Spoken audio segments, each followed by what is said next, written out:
Namaskar. Osama bin Laden is back from the grave. Yeah, you heard it right. Not him, but his ideas. A 9/11 kind of attack has happened in Russia in Kazan. Kazan was the same place where the BRICS summit was happening just a couple of weeks back, and all the world leaders were there. Exactly same place is targeted by Ukrainian drones. Now there's a new technology which has come up. With this and unmanned aerial vehicles and FPV. I will explain that. What does that mean? And this is a combination of technology which has been used. Substantial damage to the complex. Russia could stop some, could not stop some. What happened? What is the logic and where does it lead to? And that has left Putin fuming. Remember, Putin on Friday attacked Kyiv with hypersonic missiles and ballistic missiles and a lot of drones. That leaves Zelensky fuming, and that leaves the West fuming. So Saturday morning, they return the favor. This is what we are going to talk about now. It doesn't stop here. Now, if I go take you from there to Poland, we have F-35s and NASAMS been deployed for the first time.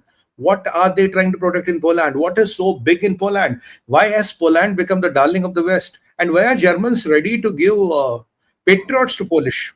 Does it sound like a thing? Yeah, it's going to happen. And not only that, Putin has challenged, put a third, and still you can't stop a brisk. Now he's directly hitting at the third. Nothing less. Hard, no patriots. Directly talking of third. And there's a comparison we're going to do that. After that, what is happening in Turkey? There's a tug of war happening between Israel and Turkey. A lot of developments happening in Israel, which are baffling. And after that, when we moved from there, we come to Asia. We have 16 soldiers slaughtered in cold blood in Khyber Pakhtunkhwa. We have Parchina, roads still closed, and we are counting 75 days. And there is much more to talk as we go through this journey. So you have to stay to the end. And best comes to the last. So with the promise and commitment, you're going to stay back. Tomorrow morning, 10 o'clock China. Don't miss it. Fascinating revelations there. We'll be back.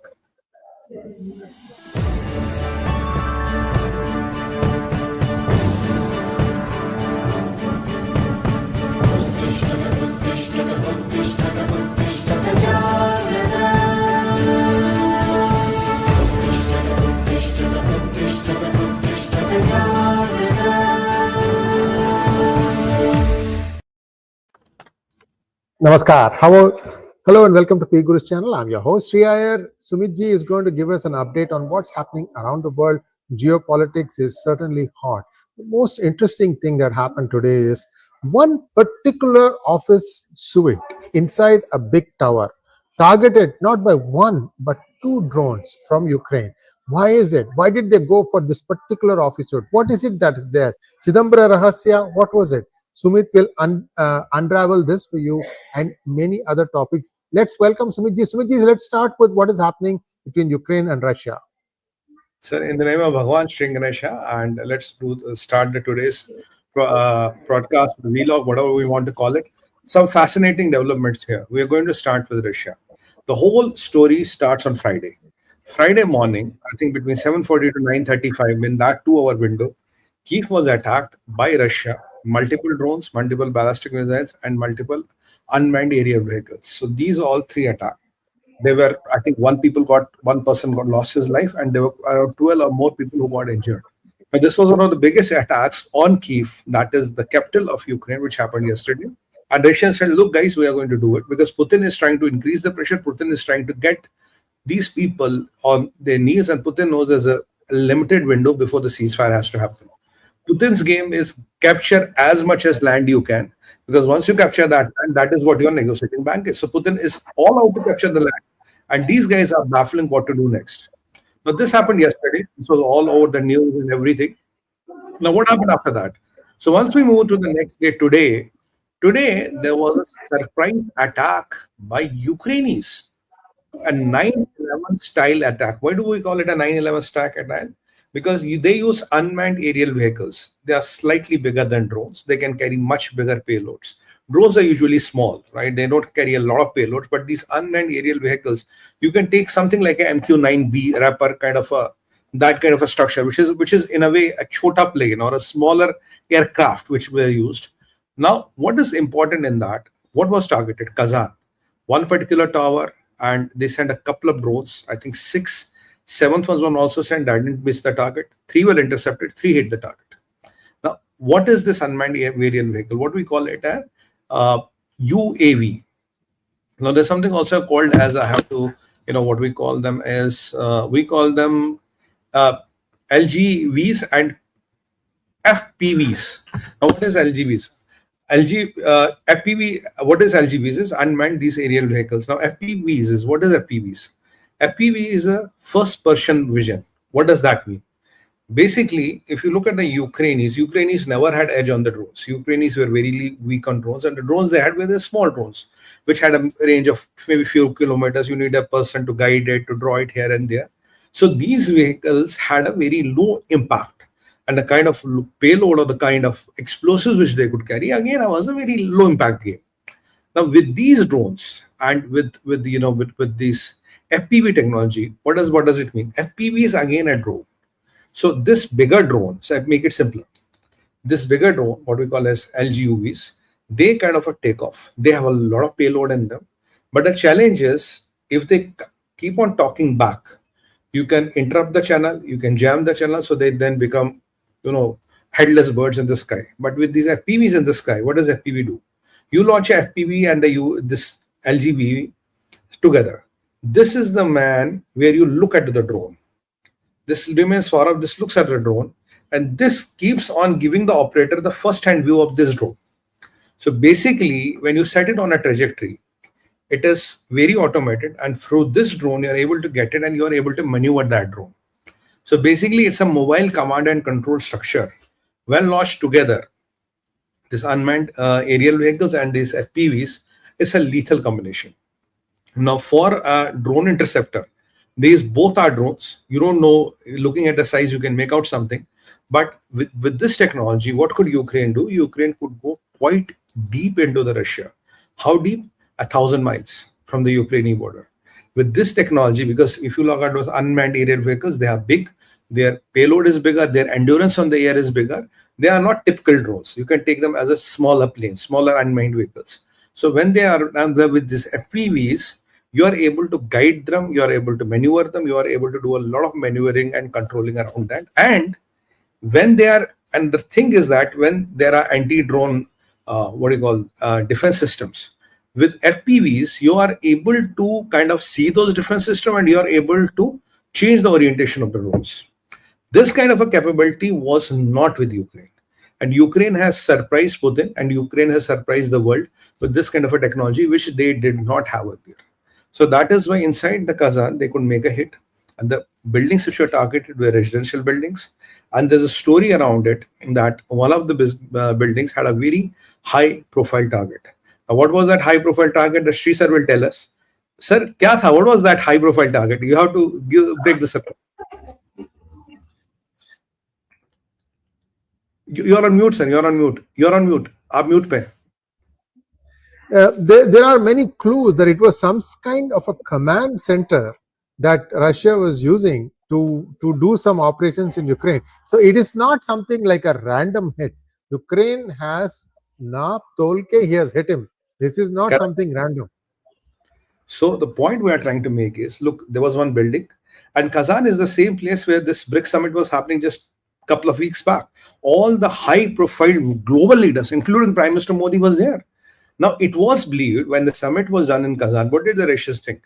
Ukrainians have nothing which can reach as far into Kazan. That's why Kazan was chosen. Now, what has Ukraine demonstrated? Ukraine has demonstrated we have the technology to hit you in Kazan. When this particular thing was targeted, why was this particular thing targeted, which is believed to be some kind of a command and control structure? The idea of targeting that was you wanted to show how precise my drone technology is. It's not you go and hit a building. That's easier. But I choose a floor, I choose a area, and I choose a particular room or a particular office and go and hit that repeatedly. What does that tell you? That tells you if you can hit a precise location in a building, you can hit a precise location, which can be even Vladimir Putin's dacha, the big house, or it can be anything. And let's not forget, General Kirillov was killed just a couple of days back with that 300 kilograms of TNT, which we discussed.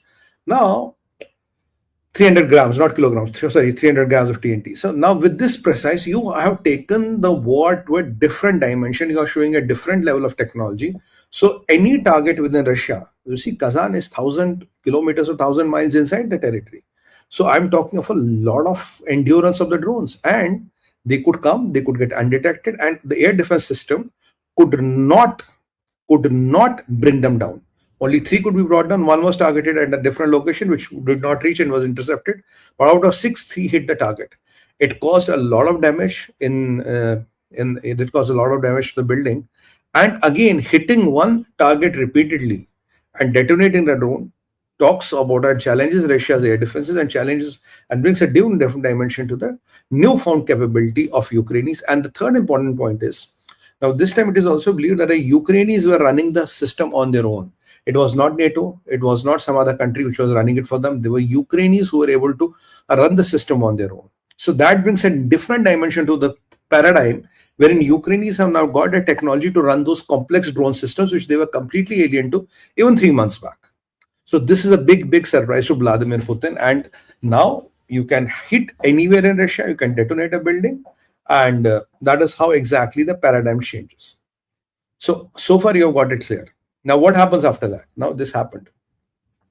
Putin, of course, is fuming. He's not happy about it. And Putin has said that now Russia will retaliate and will retaliate appropriately. Now Putin opened a new can of worms today, Vladimir Putin. He said, look, my obelisk, or the hazelnut, what we call in Russia, is the most potent missile. He said, let's do a match. No, this is not going to be a cricket match or a soccer game. He said, choose a target in Kyiv, 2,000 miles away from Russia, or somewhere in 2,000 miles. So you have 2,000 miles to intercept it. Put a third battery there. We'll fire an obelisk and see if third can stop obelisk or not. Now, this newfound confidence of Putin is infectious. It is dangerous and it is mind-boggling, because third is the most advanced battery of the missile interception system which Americans have. Now, when Putin was further asked, why are you trying to put third and all, he said, look, third is a hyped up thing. It is a simple system, right? The Patriot is comparable to S-300 and third is comparable to S-400 with some limitations, wherein S-400 is a better machine. Now remember, Russia already has a S-500 or 600 which works for them. So he's trying to compare it and says this cannot stop the obelisk. Now with these things and these revelations coming, nobody is willing to take the challenge. The people in Europe are shivering and the people in Europe are really scared. Now, what are the people in Europe doing? What are the countries in the European Union doing? They are trying to keep Russia happy. How are they trying to keep Russia happy? They are trying to import more and more gas from Russia. Now, the numbers which are recently out. The all-time high purchase of Russian gas happened last month or this month. So in this month, I don't know where do they start the month, from 15th to 15th or whichever, you can practically talk about the highest ever Russian gas purchases happened in this month. And what did? And remember, the contract between European Union and Gazprom is ending in December end, some few days down the line. And what did Donald Trump tell us yesterday? Donald Trump went on record and said, if you don't buy European Union, the oil and gas from United States of America, we are going to impose tariffs on you. Now he says, Trump is very clear, look, you have a deficit of $210 or $202 billion with me. So what you can do is just start buying gas from me. Because somebody has told Trump, look, they are buying the maximum gas from Russia. Though fact remains, Trump is also buying still all the uranium from Russians, right? So that's how the equation is. So Trump threatening the European Union, and today the numbers coming out, it's not coincidental. Today the numbers coming out, highest ever gas purchase was made, and the gas agreements are ending in December end. Putin says European Union Parliament, Britain, France, Germany, all the 3 major partners of NATO are within my hitting range. 12 minutes, 14 minutes, 17 minutes. So there's nowhere you can start it, and I have already done the mass production. Remember what Putin said earlier. Putin said this missile is more powerful than nuclear missile, and what I can do is I can get a couple of them and throw them at a target. Now what does that mean? Now if you have one obelisk and it's a MIRV, I'll have two more things which are important to explain about this. If it's a MIRV, so it will have multiple warheads coming out of the same missile, right? Now, what if I go and shoot 5 missiles to a target? So if I have one missile has 8 warheads, so you have 40 warheads to intercept. And what has been revealed by Russia today, which is very latest, is that when you shoot a MIRV, there's a different tactic it works. But when you shoot a 𝗤𝗏𝗏, the first thing is the speed. Second thing is the propulsion. Third thing is there is a very limited time because of the technology where you can intercept it. Fourth thing is every MIRV has its own propulsion system. This is very important to understand. Usually MIRVs are taken out and they don't have independent propulsion systems. Here, MIRV has a own independent propulsion system. Another thing is 𝗤𝗏𝗏 cannot be detected by a satellite. Usually missiles and ICBMs or all these hypersonic and supersonic missiles, they are usually detected by the satellite. Now 𝗤𝗏𝗏 is a missile which cannot be detected by a satellite. So with these 4 revelations, people in Europe are literally shaking because they seem to have no end to it and they don't know how to counter this. So that is what is happening there. Now, when this is happening, there is a big movement or there's a big development which has happened in Poland. Suddenly, all the news is coming from Poland, and there's a place called 𝗤𝗏𝗏𝗏. It's a place within Poland. My pronunciation may not be very accurate. 𝗤𝗏𝗏𝗏. It's a place within the Poland. Why is this place important? What is happening in this place? This place, friends, becomes very important because in this place, it is 100 miles from Ukraine. There's an airport. Now, this airport is the entry, exit, and the logistic hub for all the support going into Ukraine. This is happening from this airport only. And if this airport falls or this thing is taken out by Russia, game over. You cannot send anything into Ukraine. 92% of the things are happening from there only. And tomorrow morning, in our China program, I'm going to give you a data how fake, how useless, and how much of a bubble Chinese defense industry is.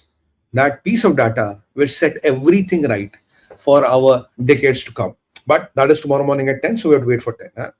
So let's come back to here. Now, what is happening here? Today, this place, you want to make a point, sir? Yeah. We have the video now. Let's take a quick look at the video. Sure.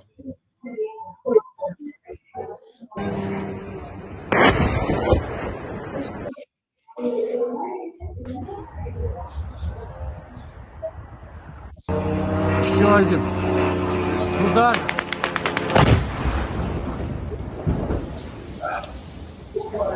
Okay, there's one important thing you need to look at. We'll play this video again.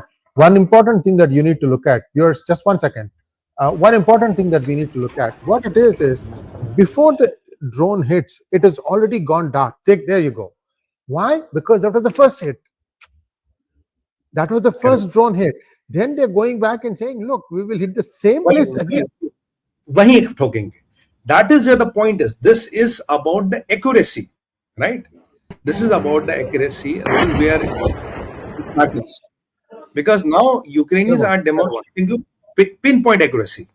We can hit you, we can choose a window to hit you. This capability they did not have because this is possible of the 𝗏𝗏𝗏𝗏 system which is associated with it. Now let's go back to where we were. We were at I already missed it. We were just this one. Yeah. Sorry about that. Yeah. Беспилотник, смотри, беспилотник летит.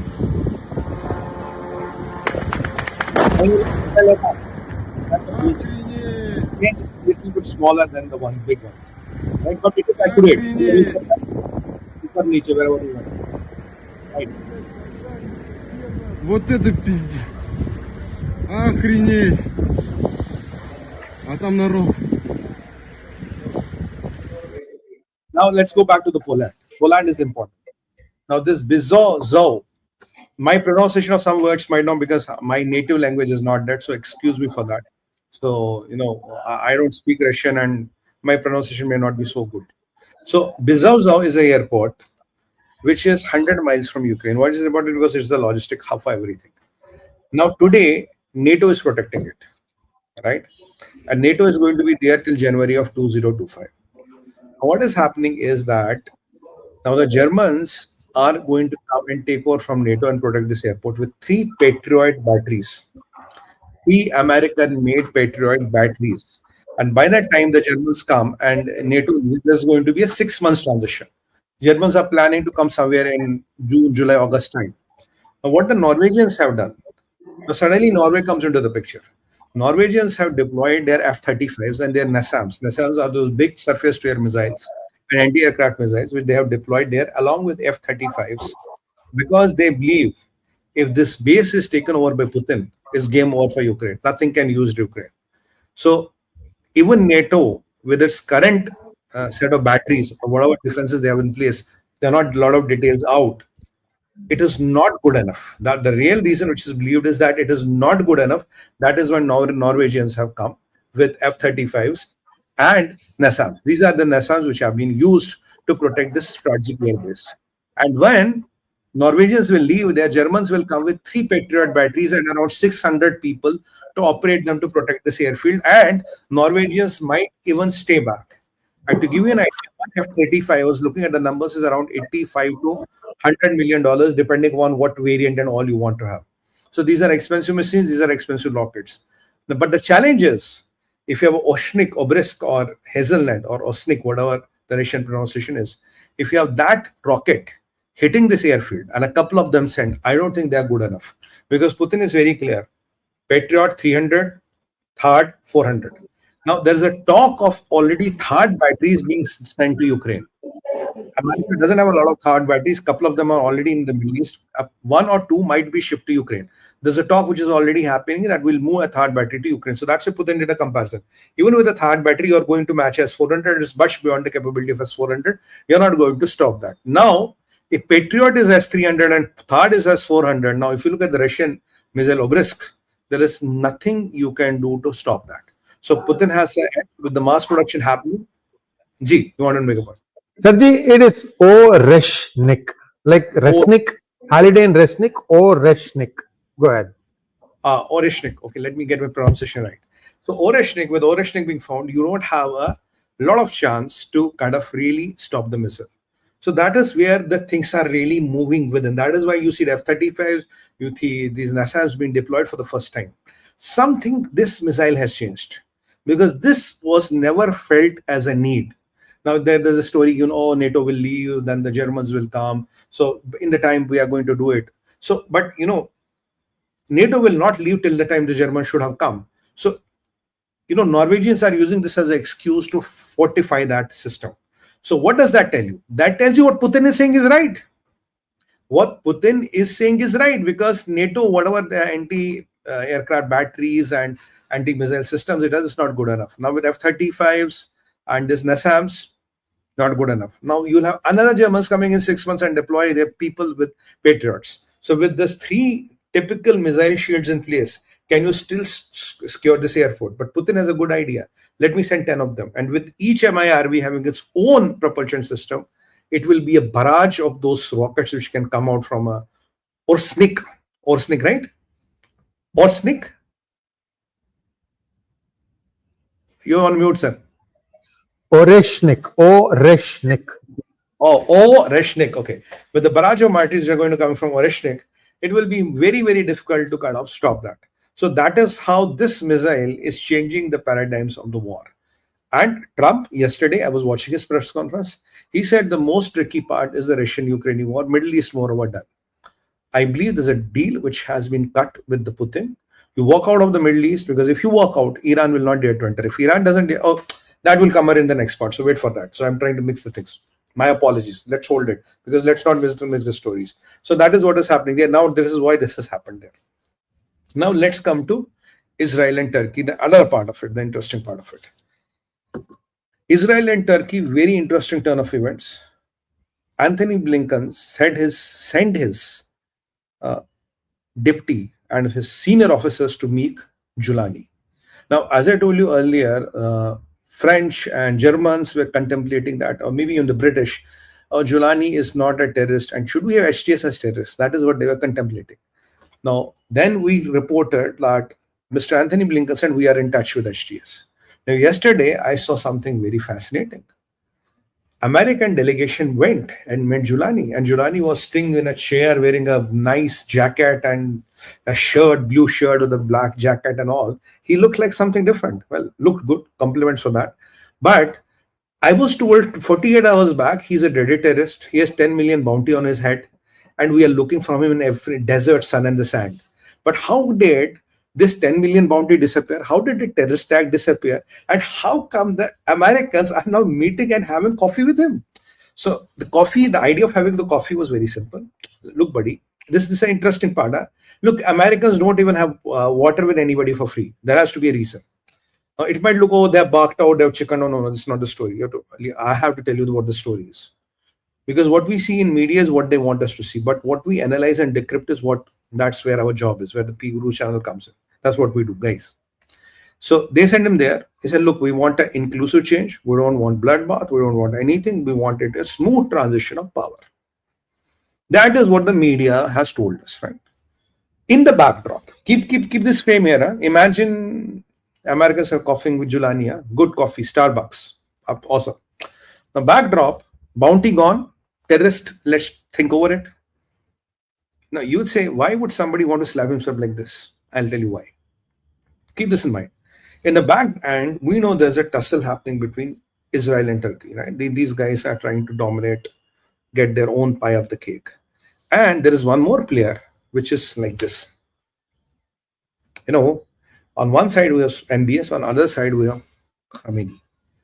Both the guys are kind of, man, it slipped out, huh? It slipped out. The sand slipped out from my hand. Both the guys are thinking like that. Now, what do the Americans want? Why are Americans having coffee with Jolani? This is a very important thing. Now, we know the two players which have got maximum out of this right now. Because remember, the good old saying, Middle East is a whirlpool of undercurrents where undercurrents never stop.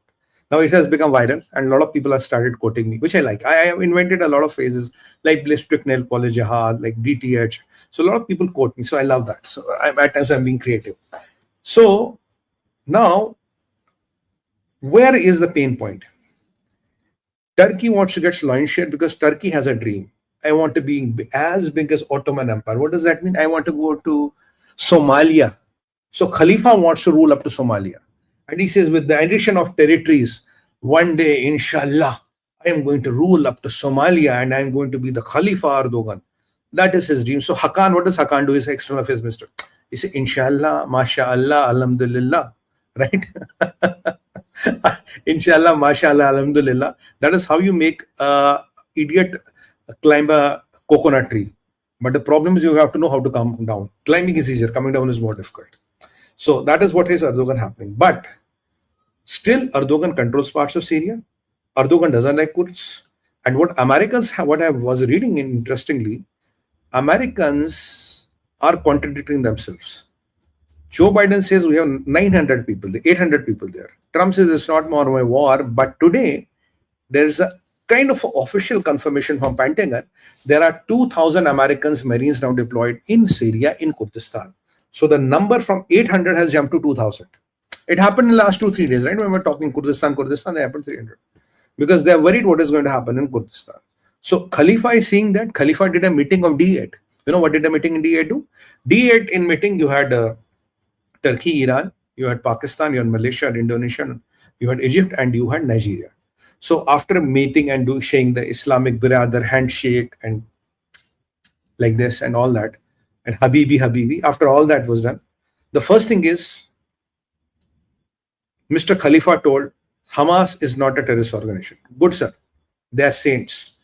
And the Mohammed Parkezian, who went to Turkey after a lot of time, after decades, about 1 decade or so, an Iranian guy going there, he said, Hezbollah is not a terrorist organization. Good, sir. And then both they said, Palestinian Islamic Jihad is again not a terrorist organization. What are they? They are resistance. They are not terrorist organization. They are resistance.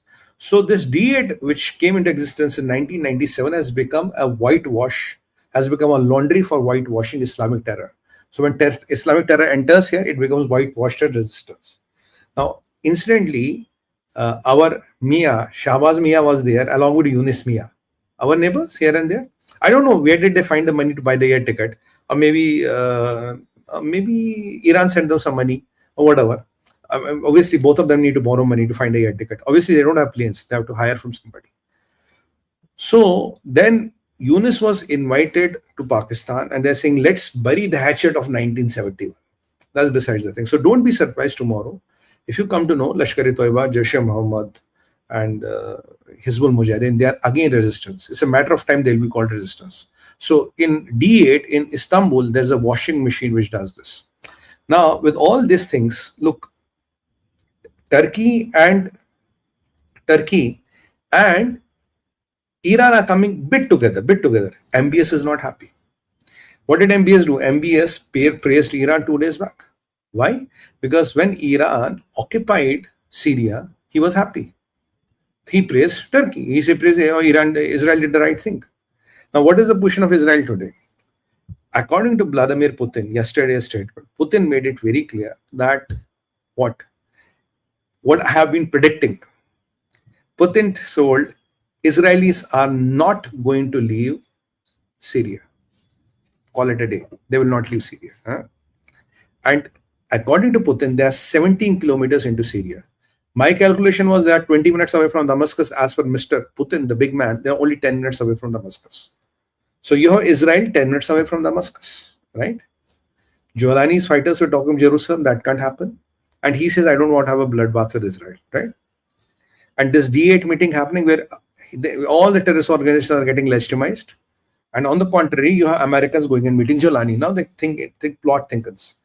Iran is left over because Iran's 2 proxies are eliminated. Hezbollah, Hamas is defunct. Palestinian Islamic Jihad is fighting with the Palestinian Authority. So with all these things happening, Iran wants to be in the game. Okay, at least somebody is calling me. At least I'm a player. I don't want to be left out. But MBS is not happy. MBS says, hey, it's not Khalifa, it's me who rules the Islamic world because I have the money. You don't have money, man. You're bankrupt. You're the second highest inflation in the world. Now, what are Americans doing there? Americans told Putin, look, you walk away of Russia, you walk away of Syria, save your friend Assad. We have no problems with that. Send a helicopter, send Lavrov, save him. No problems with that. But if you are not there, and if Americans enter there, IRGC will not dare to enter. They will shit in their pants. And this is exactly what I reported a couple of days back. When Iranians know the Russians are not coming, which Assad by mistake told 𝗏𝗍𝗏, so they decided IRGC will not enter because they'll be sandwiched between Israel and America, and they will be burnt. They will be, roasted on both the sides.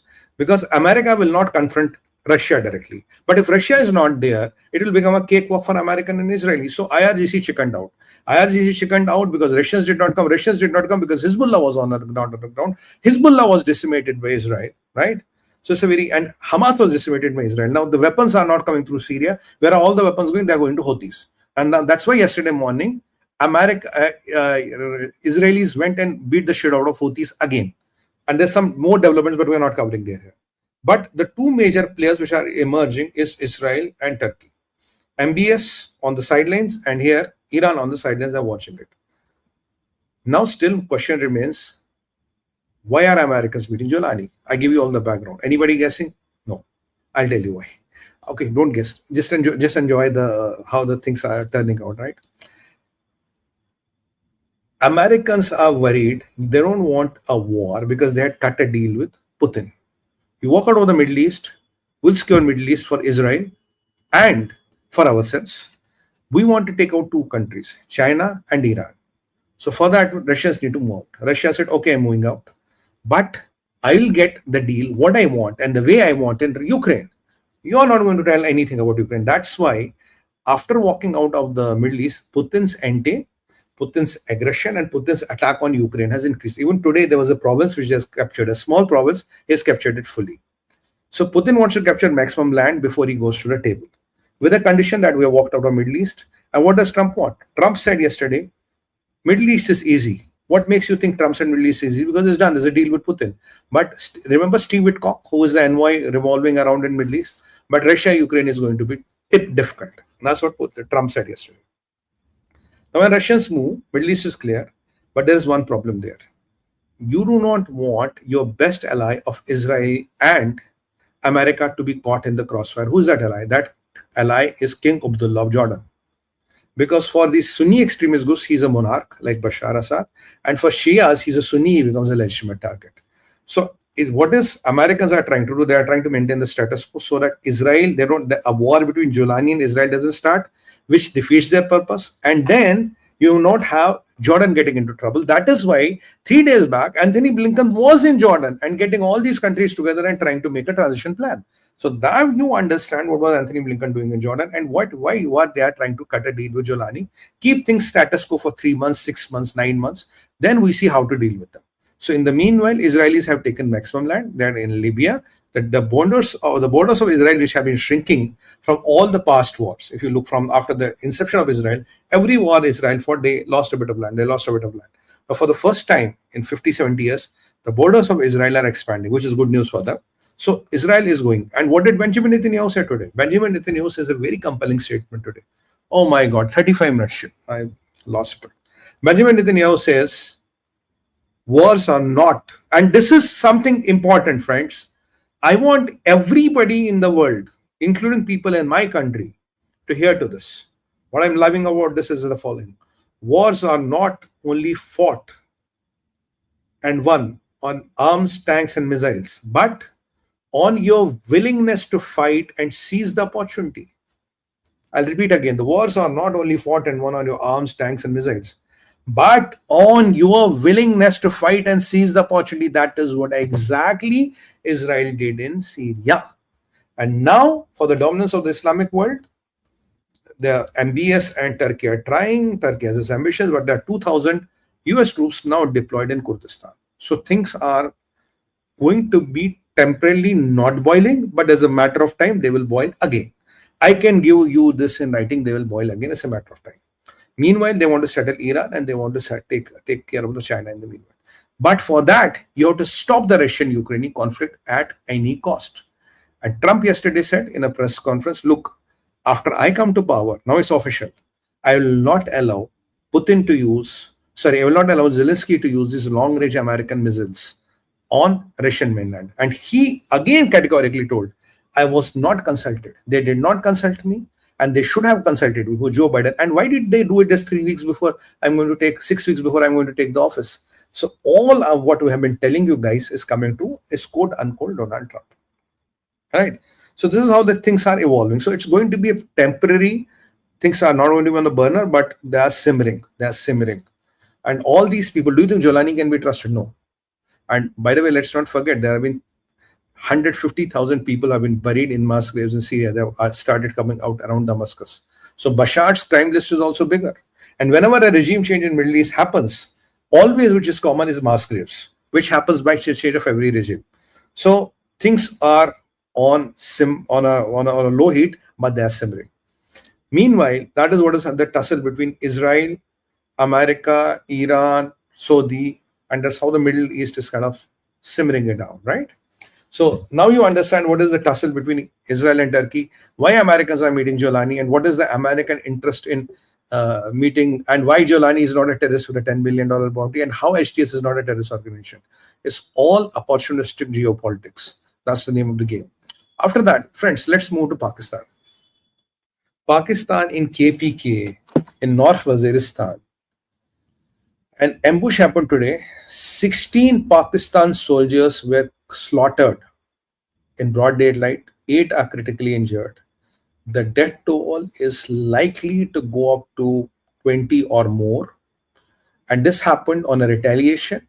Yesterday, Pakistani forces went there. They picked up 2 guys. They said they're terrorists and they shot them dead on some intel operation. That's what Pakistan does. And whenever they do it, in the next 48 hours, they lose a dozen or 2 dozen of their men. Now, even if you look at the US State Department, it has clearly said that in Pakistan, as compared to 23 and 24, the terrorist incidents are up by 50%, and 97% of them are happening in KPK and Balochistan. That's what have been maintaining. US State Department maintains the same. And the problem with Pakistan is they also face this missile ban. Now, today Pakistan has come up and said, "Oh, there's no missile ban. You know, this is all a canard." Because some of the Americans believe that with increasing missile range, Pakistan will have the capabilities to launch missiles against United States of America. So what is the Pakistan saying? Pakistan is saying, oh Allah, what, sir? Why you are not talking to India? They are much bigger missiles. The range is much bigger. Why are not you talking to them? Arey bhai, India is not a gun on hire, na. Your tattoos on hire. You are those ponies on hire. You are those jihadis on hire. India is not a jihadi land. We are a responsible country. The real challenge is if you decrypt this model. Besides this, so let's close on this 16 soldiers. So again, one fiasco. The Pakistan army is losing men every day, and this will keep on losing men till the time. Basically, Americans now believe, and they're coming out and indicating KPK and Balochistan, Pakistan is going to leave. This is the US State Department which has started indicating that. It's not our assessment any longer, it's the US State Department which has started indicating that. So good news, Pakistan. Alhamdulillah, good. We'll sign the check with the date and time. Anyway, now if you come back to where we were right now, so why has Pakistani missiles, which are basically with a small range, why have they become a problem? Why not Indian missiles? The reason is very simple. The reason is the China connection. This complex of central design complex, national design complex, which was sanctioned, which is like the DRD of India. What is happening here? In this complex, there are no scientists. There are not any great scientists and all. They had one good scientist who stole the technology from Swedish and the European, 𝗏𝗏𝗏. What was his name? The guy, 𝗏𝗏𝗏 or somebody. He stole the technology. क्या नाम था उसका? Qadir something, Qadir Khan, AQ Khan. AQ Khan, yeah. 𝗏𝗏𝗏𝗏 Khan, yeah. So he stole the technology. So what is in the CDC? In the CDC, there are two kinds of people. There are painters and there are Urdu content writers. Painters, you know why? Because when the missiles come from China, you have to paint them green. And Urdu content writers, you have to give them names. Shahid, Afreed, Shahid, Hazir, Nazir, Ghazi, Shaheed. You have to give them all kind of those Islamic names. So the NDC houses content writers and painters. Now that is where the bone of contention is. Basically, whatever you see in Pakistani arsenal is Chinese missiles. Pakistan doesn't manufacture shit about it, right? And Americans are worried, and rightly so, and happily so, and this gives me a lot of pleasure because we have been talking a lot about Chinese and Pakistani nexus. China might park some missiles in Pakistan, and at the right point of time, they might be used as a strategic depth. Because what is happening with the rocket force of China and the way China's defense scandals are coming, in 6 months you have changed 3 defense ministers. So there's some missiles might be parked in Pakistan, and these missiles can become a threat to America if China decides to use that. And let's not forget, 62 ships and 1 submarine is made by Chinese in Pakistan. So this relation between NDC and China, wherein they are just a fabricating shop and they are just a painting shop, this is what is worrying United States of America. And United States of America has already asked Qasem Munir, you have to deliver on 3 accounts.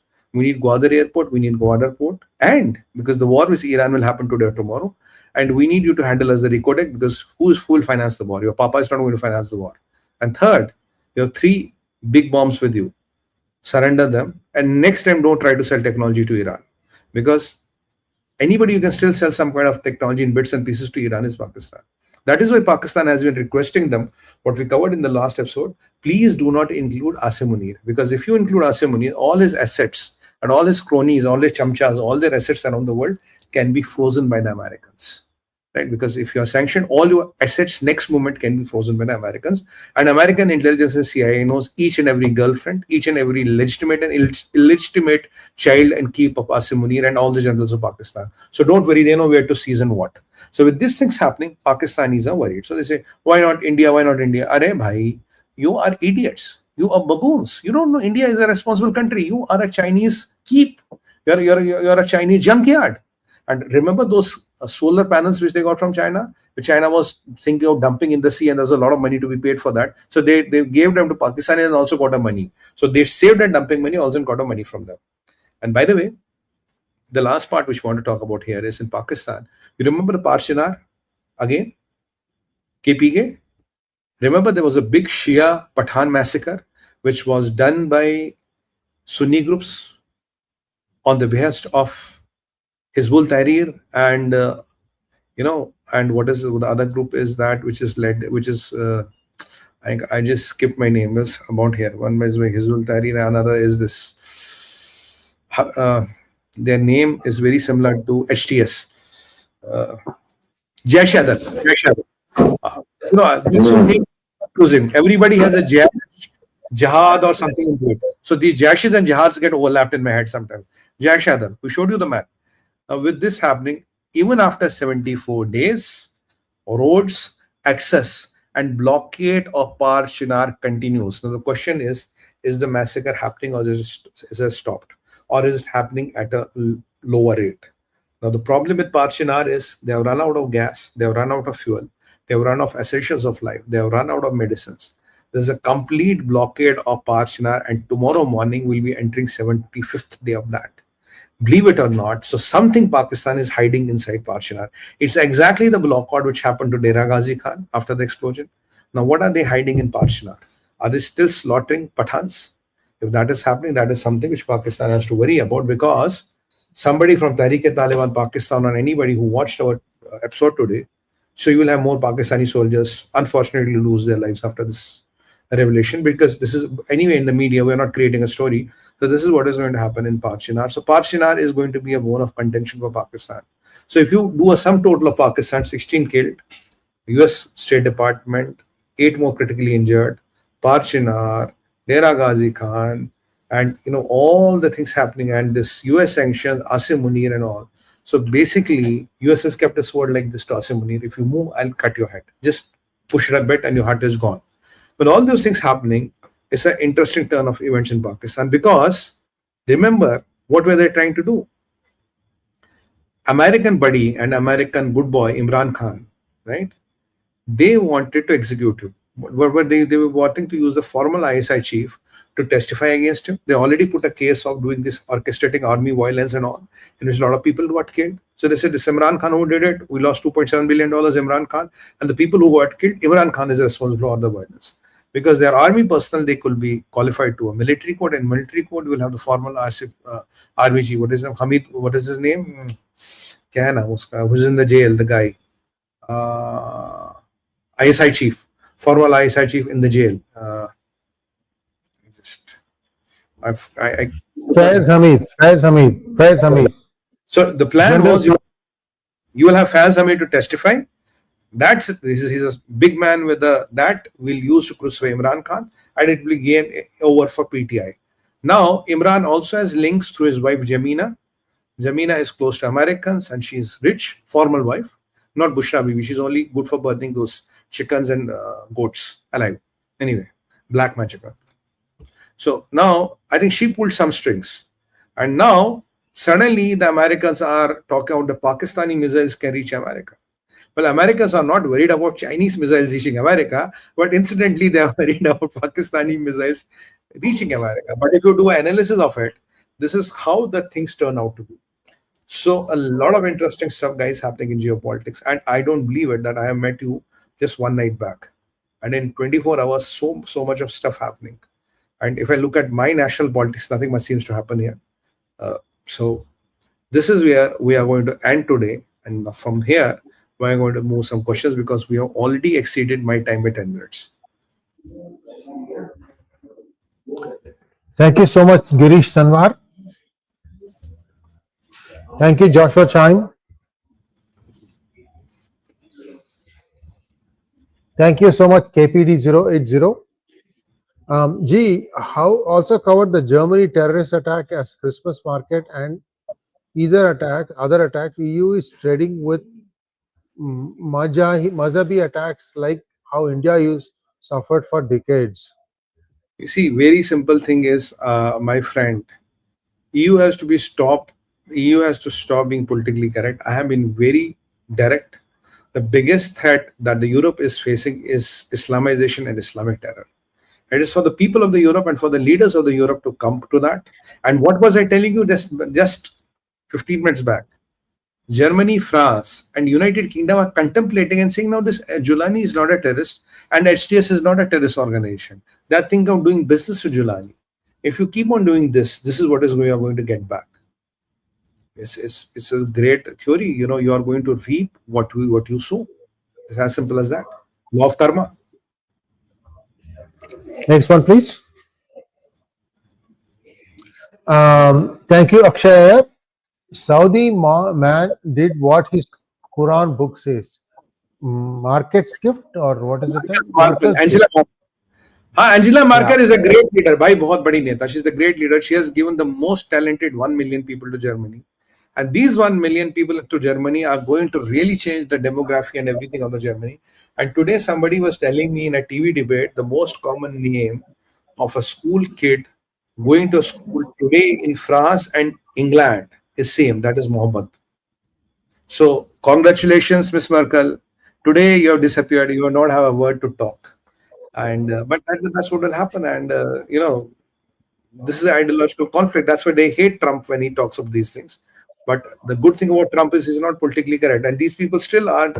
Olaf is saying, oh, the worst nightmare coming true. I said, what do you mean by worst nightmare coming true? You wanted a few hundred people to die. And what are the Germans going to do? Absolutely nothing. Because they are busy fighting and sending patriots to Poland. Where do they want to defend Ukraine? What do they want to defend Ukraine? Because they want Putin will come and beat the shit out of Zelensky. So let's secure this 𝗣𝗽𝗍𝗍 airport in Poland, and let's forget about the people getting killed in Christmas markets. So simple, right? Politics. Thank you so much. 40 plus original Arab Qurans. Madani kabr में जाने से पहले ही करवत लो रिया है. ये मदानी कौन है भाई? We know Jolani. I don't know who is Madani, but anyway. Is that religious guy, right? The mullah who gave some funny stuff. You see, all these mullahs end up in the same destination. It's the question of only how fast can you dispose them of. That depends from a country, regime to regime. Joshua Chaim wants to know, sir, please cover the Houthi ballistic missile attack on Tel Aviv and the German Christmas market attacks by Saudi doctor. Inshallah, we'll cover that. But today we had this, if we would have taken up, then we would have not been able to take you through all what is happening in the world. So what we prefer, because we have varied audiences. We have people from around 50 plus countries which watch PGurus. So what we are trying to cover all the continents, right? So this was a piece of the news. This was pretty much everywhere on the TV even today. But with this episode, we are able to cater to a much bigger fan base which wants us to cover their region: Russia, Ukraine, America, Middle East, Israel, then South Asia. So that's how our thinking process is. �爾𝗡𝗙𝗥𝗏 wants to know. Can we go to the previous question, please? Sir, Bangladesh is becoming the next East Pakistan. When will Yunus be toppled? Why is Trump silent on that? Bhai, dekho, if I can be very candid and direct, Bangladesh is already East Pakistan. Technically, practically, you have to just wait, give it a few months. Even if you topple Yunus now, remember one thing: if you put Sheikh Hasina back, things are not going to go back to normal. And third thing is, Trump is silent because it doesn't matter to Trump. Trump is going to think about America first, right? I have one question to ask, right? I have just one question to ask. We always talk about Vasudevam Kutumbakam, Sarve Santu Niramaya, Tamso Ma Jyotirgmayam. India first, right? We always talk that. But is there a neighbor, amidst all the favors we have done them, including liberating them, giving them everything, is there a neighbor which talks India first? Nobody. Very true, very true. Next one, please. That brings us to a close of today's program. Let's take the Ashirwad of Mahadev Ji. So friends, brothers and sisters, I hope you liked it, and you need to watch it once again, but in a very slow mode, and try to join the dots and get the content, because for me it's easier because I do it in and out every day. But for you to join the dots, and I try to create a picture wherein it becomes much easier. But what we need from your side is to like, share, and support us. Forward this video, forward it to the people, put in a note that, guys, you should watch it. And the English makes it quite, the breadth of the video is quite big. You can send it to anywhere and across the world, and there's a fantastic piece of information and revelation and how the things add up and what is going to happen next. On that note, and thanks for your love and affection. Tomorrow morning, we're meeting at 10 on China. Interesting aspects about J20, J16, and J10. and much more than that. And the data which I told you, mind-boggling. So see you tomorrow. On that note, Bharat Mata ki jai, Vande Mataram, and Har Har Har Mahadev. Mahadev.